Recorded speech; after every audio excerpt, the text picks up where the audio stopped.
Viewers, আমি অপূর্ব চ্যানেলের পক্ষ থেকে আমি অপূর্ব রয়েছি আপনাদের সাথে ভারতের ভিসা সংক্রান্ত নতুন একটি ব্লগে আপনাদেরকে স্বাগতম।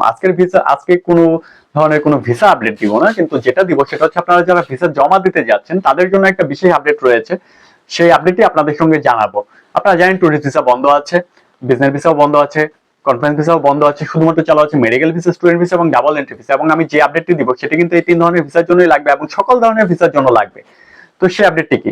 আপনারা অনলাইনে অ্যাপ্লিকেশন করেন, অ্যাপ্লিকেশন করার পর সকল কাগজপত্র নিয়ে আইবেকে জমা দিতে যান অথবা হাই কমিশনে জমা দেন। হাই কমিশনে জমা দেওয়ার পর যখন কল পান তখন হচ্ছে আইবেক সেন্টারে যান এবং আইবেক সেন্টারে গিয়ে জমা দেন।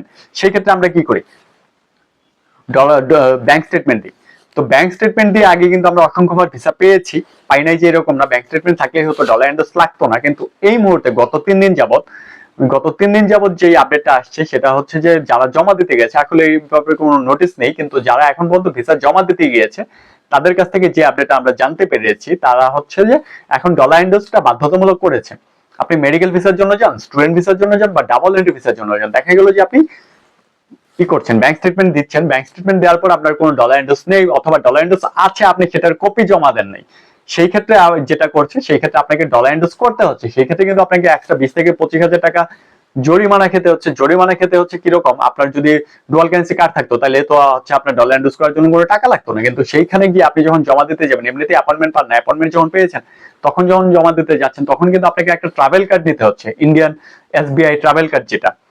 তো এসবিআই ট্রাভেল কার্ডটা নেওয়ার জন্য কিন্তু $150 সমপরিমাণ ডলার এন্ডোস করতে হয় এবং ওইখানে ব্যালেন্স থাকে বিল্ট ইন। তো ওইটা নেওয়ার জন্য কিন্তু আপনাকে 20 থেকে 22,000 টাকা গুনতে হবে। তো এই জন্যই আপনাদেরকে সতর্ক করে দেওয়ার জন্যই বলছি। এটা হচ্ছে গত 3 দিনের মাঝে ঢাকা আইবেক সেন্টারে যারা জমা দিতে গিয়েছে যমুনা ফিউচার পার্কে তাদের সকলেরই এরকম লেগেছে।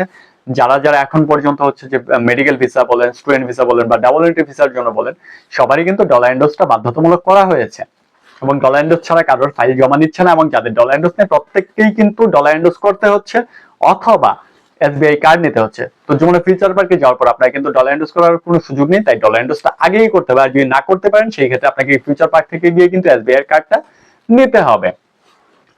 তো এই জন্যই আপনার ডলার এন্ডোস করার জন্য যে কোনো ব্যাংকের ডুয়াল কারেন্সি কার্ড নিতে পারেন, সেটা ডেবিট কার্ড হোক বা প্রিপেড কার্ড হোক। প্রিপেড কার্ড হলে অবশ্যই আপনারা চেক করবেন যে আপনার এমন ভাবে একটা প্রিপেড কার্ড নেবেন যেন কাস্টমাইজ করে, যেটাতে হচ্ছে আপনার নামটা ঠিকভাবে থাকে, সেম এজ পাসপোর্ট নেম ওইরকম যদি থাকে খুবই ভালো।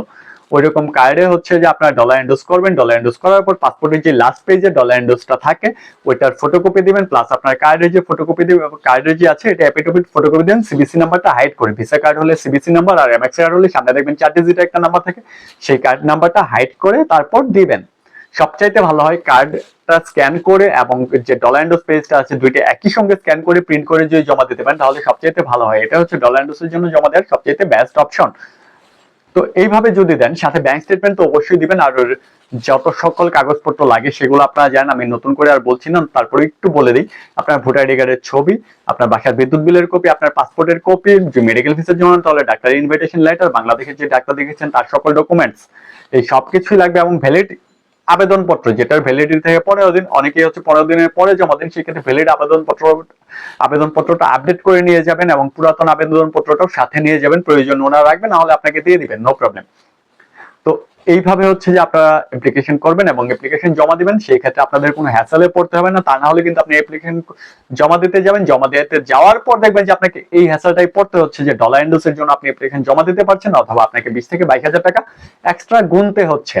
ব্যাংক থেকে ডলার এন্ডোস করার জন্য কিন্তু কোনো টাকা লাগে না যদি আপনি কার্ডে ডলার এন্ডোস করেন। আর যদি ক্যাশ ডলার নেন সেক্ষেত্রে আপনাকে ক্যাশ ডলার নিতে হবে। সেই ক্ষেত্রেও ব্যাংক হচ্ছে আপনাকে $200 বেশি দিবে না যদি না আপনার টিকিট কনফার্ম না থাকে এবং ডলার এন্ডোস যেদিন করবেন সেই দিন থেকে 7 দিনের ভিতরে যদি আপনার টিকিট থাকে সেই ক্ষেত্রে দেয়। তো এই জিনিসগুলো মাথায় রাখবেন। আপনার নিকটবর্তী যে ব্যাংক আছে বা আপনার যে ব্যাংকে অ্যাকাউন্ট আছে সেই ব্যাংকে যোগাযোগ করলে আপনি ডলার পেয়ে যাবেন বা ডলার এন্ডোস করতে পারবেন। তো এই ছিল ভারতীয় ভিসার ডলার এন্ডোস নিয়ে আমার কাছে আপডেট। পরবর্তী আপডেট পেলে আমি অবশ্যই আপনাদেরকে জানিয়ে দেবো। সেই পর্যন্ত ভালো থাকুন, সুস্থ থাকুন, দেখা হচ্ছে নতুন ভিডিওতে। ধন্যবাদ।